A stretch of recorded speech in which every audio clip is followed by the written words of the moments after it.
All right, now to Congressman Mark Green from Tennessee's 7th District, Chairman of the House Committee on Homeland Security. The topic today, border security measures, some other news to cover. And obviously the news begins, Congressman, with the events of yesterday, the 9 Republicans joining with the Democrats celebrating slowing down Trump's agenda, and all around the proposal by Anna Paulina Luna, primarily the Florida representative, on proxy voting and a 12-week maternity leave. Missing in that were any provisions for 2 dads, 2 women. So can you help us understand, and where are you on proxy voting by members of Congress? Well, thanks for having me on. I was against proxy voting during COVID. I'm against proxy voting really at any time. I don't think it's the right thing to do. It's actually not constitutional if you look at the Constitution. So, and I really agree with your last caller. I was encouraged to hear that, particularly from a woman. You know, when you raise your right hand and assume the duties of a soldier, there are guys who miss the delivery of their kids because they're deployed to combat defending the country.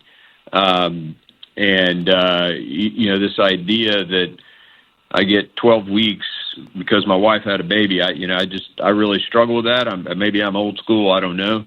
But, you know, I particularly liked what Claire said. You have to organize your life around the obligations you assume.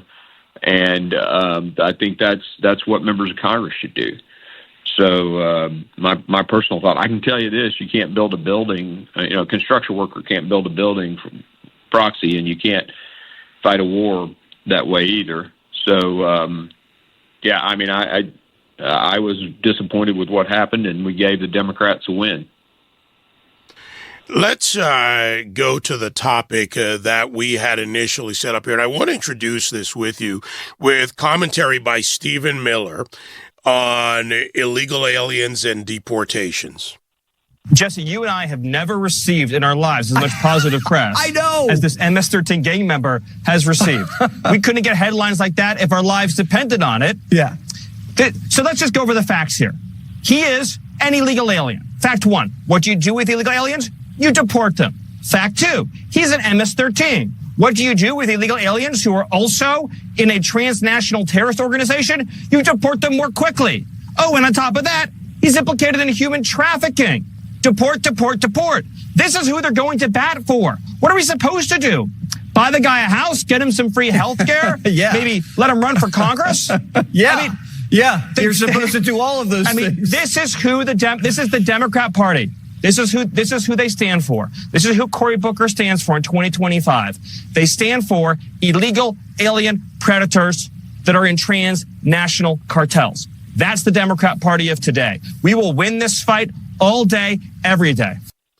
Homeland Security, House Homeland Security, of which you are the chairman, has also asked Secretary Noem for information on the Biden-Harris administration's mass parole for inadmissible aliens. Congressman, what's going on here? Well, first, let me, I appreciate that clip you just shared. What are Dems fighting for? They're fighting for these the criminals. I think what they really want to do is give them a key so that they can go and vandalize the Tesla. They want this guy out of jail so he can go vandalize some more some Teslas or something. Look at what the Democrat Party stands for. It's absolutely absurd. They're fighting still for men to go into women's bathrooms and play on women's sports teams. They're fighting for Tren de Agua to stay in the country. Criminals and this MS-13 kid, the ringleader. I mean, if this is who they're for, they're going to double down on that. Yeah, the midterms are looking great for us. In terms of my requests for information from Christie or Secretary Noem, the goal here is to. We want to shine a light on what's happened. I led the impeachment. The first impeachment of a sitting cabinet secretary last time, and that's not enough because the Senate wouldn't do its job. We still need to bring these people to justice, and that's finding out how they broke our laws And these programs where they flew hundreds of thousands of people from Venezuela and other countries into the country and just released them, that's not asylum. It breaks our laws, and we're going to hold people accountable. With the ongoing deportations, and the secretary that you just mentioned, she was also there in El Salvador visiting the facilities to see what they are. What else needs to be done now? Obviously facing a lot of lawfare, judicial issues with the nationwide injunctions by district court judges. And as you point out, the Democrats more in the camp of defending illegal aliens and illegal criminal terrorist organizations that are in our country. But what else can be done now? What else can Congress do? Is it withholding money further from these states and cities? What else? Well, certainly that's a piece of it. You take the Stone Garden grants that Department of Homeland Security gives to local law enforcement. Clearly, we can withhold those from states that aren't going to enforce the laws or cities. This nationwide injunction issue is absolutely unconstitutional, and we're going to make an issue out of that. I was with Chairman Jim Jordan, who has the Judiciary Committee. He's got a stepwise plan to take that issue on and to rein in these judges that are just absolutely out of control, and get to the real enforcement of our laws. And so there are a ton of different things we can do, and we have plans, and we're executing those plans. Speaking of plans, Congressman, still things going on, no voting, but going on the Hill. Any updates for us this week from House Homeland or your other committees? Yeah, what our focus is right now is, one, codifying the things that President Trump has done, his executive orders that have secured the border. This incredible report last month, I think it was just over 7,000 that crossed the entire southwest border. You have to go back. I mean, I don't know that they've even found a month where it was that low. So we want to take all of the things that he's done and put those into laws. And, of course, in reconciliation, support the Border Patrol with some increased equipment and personnel. So all of that's coming. And probably after that, my number two is securing the cyber border.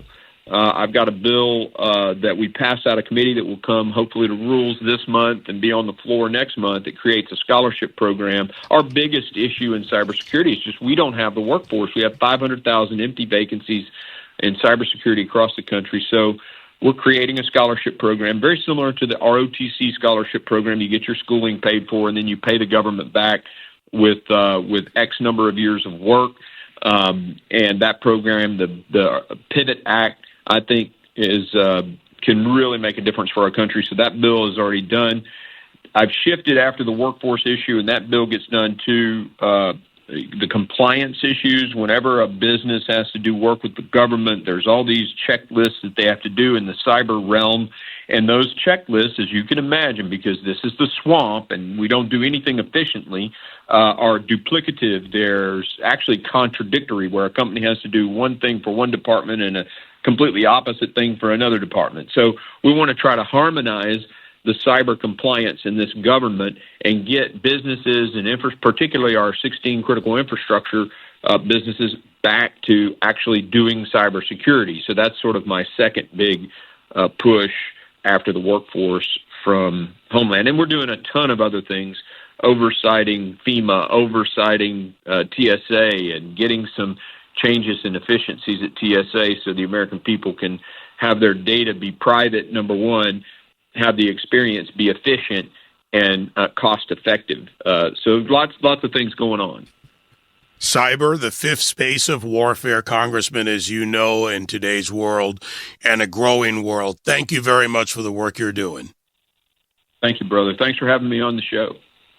Thank you. Always, sir. Congressman Mark Green from Tennessee's 7th District, chairman of the House Committee on Homeland Security.